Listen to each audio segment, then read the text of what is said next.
Hi everyone တကယ်ကိုမှအသုံးဝင်တဲ့အခြေခံအင်္ဂလိပ်စာစကားပြောလေးတွေကိုမျှဝေပေးမယ်ပထမဆုံးတစ်ခုက I'm on the way I'm on the way okay ငါလမ်းမှာလာနေပြီဒါမျိုးပြောတာပေါ့နော်နောက်တစ်ခုကကြတော့ I'll be there soon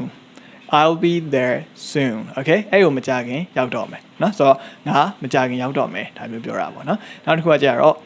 I'll be waiting for you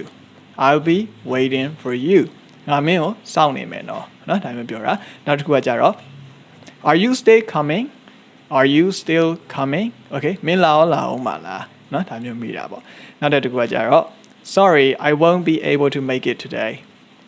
Sorry I won't be able to make it today. Okay Sorry ငါဒီနေ့လာနိုင်မှာမဟုတ်တော့ဘူးအဲ့လိုမျိုးပြောရပါဘောเนาะဒီမှာတော့ make ကဒီမှာ make it ဆိုရဲအသုံးလေးကလာတာเนาะလာတာဆိုရဲပုံစံမျိုးလေးနဲ့သုံးထားတာပေါ့เนาะနောက်တစ်ခုကကြတော့Something urgent has come up.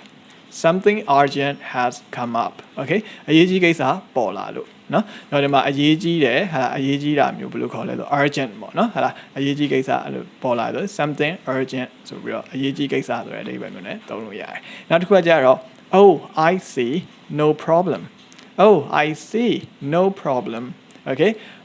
ဟုတ်လားပြဿနာမရှိပါဘူးရပါတယ်เนาะဒါမျိုးပြောတာပေါ့เนาะအဲ့တော့ OIC ဆိုတာ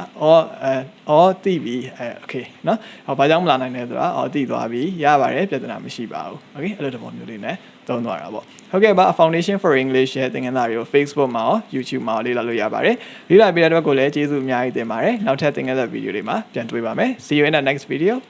Goodbye